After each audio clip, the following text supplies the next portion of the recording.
RC Southwest concentrates roughly 20% of the troop coalition in Afghanistan. Granted the success in the Helmand province, are you confident that combat troops stationed in Helmand province will be able to be part of the drawdown in the coming months after the fighting season?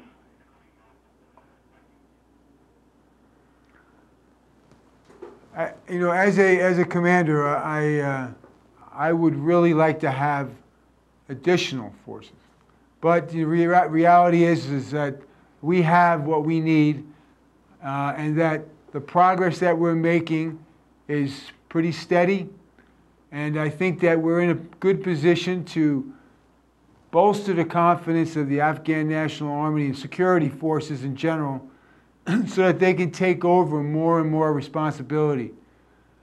I have several examples of where we have gone from coalition only to joint coalition Afghan to now Afghan only operating bases, really throughout the southern region from Khanashin all the way north to Nari Saranj. So as the Afghan become more and more capable, as the Afghan local police grows, I see that we're able to maintain a balanced level of security. Our partners, our Afghan friends, have received the benefit of some things that the Western armies have that it's going to take a while for them to build. For example, things like medevac capability, or just the idea that a soldier from the Afghan army who hits an IED and loses a leg or whatever, he's being cared for by our doctors.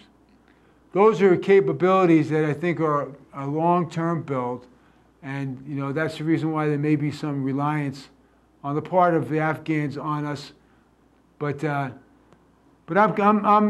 good. I think I could always use more, but we're progressing well. I'd like to ask about the civilian surge and how that's affected what you're doing in RC Southwest. What concrete impacts have you seen from the Obama administration civilian surge in the sort of development, reconstruction, Afghan life arena, and how has that impacted your area on security? The civilian surge is in many ways already begun in the fact that as I mentioned earlier, the provincial reconstruction team, which is British-led here in Helmand, is about almost, with augmentation from us, is almost about 200 people.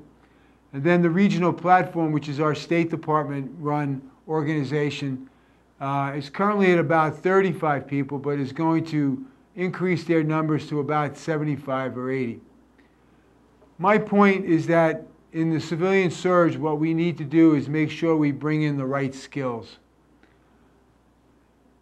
I remember going down to Marja I attended a Shura, and in my conversation with a couple of the tribal elders, who were all in their 50s and early 60s, were telling me about the days when they were growing up in Marja, when Americans lived among them, and really USAID and the United States of America transformed Marja and Garmsir into one of the most productive agricultural breadbaskets in Asia. Among many of those people, to them, America can do anything. And so they asked me, you know, well, why haven't we been able to establish the same type of progress that USAID was able to do back in the 50s? And obviously the answer is, well, there has been a lack of security. So we can get back to that stage. But the problem will be is that we no longer really have in our country the capability to do that kind of project that we did back in the 60s. And that now our modus operandi is we contract it out, and we try to contract it out with local workers. And so, you know, there's always going to be issues of maintaining quality control, etc.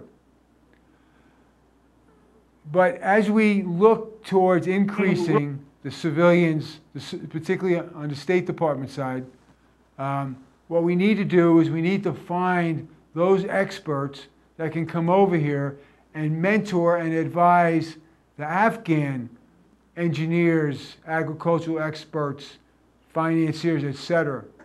And that's how I think we'll make greater progress.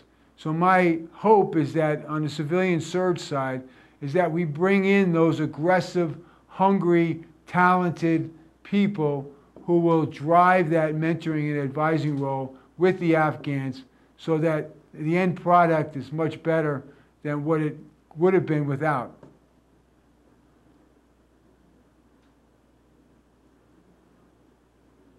Okay, General, it looks like we're out of questions on this end, so I will send it back to you for closing remarks. I guess just in closing, I will say that in 2 years, and this is my first tour in Afghanistan, but in the past 2 years here in Afghanistan, I have heard stories about the violence and the situations that were in places like Nawa, Nowzad, Garmsir. And some of those people who fought in those towns and fought in those villages are now back here with me again. And almost to the person, they're amazed at the amount of progress that has been made. It's almost like a credit to the sacrifices that have been made by the people that they've known, that they were friends with 2-3 years ago. And when they see the progress, they realize that, you know, maybe this work was worth it. So thank you very much, and I hope maybe to share more with you later on. Thank you, General.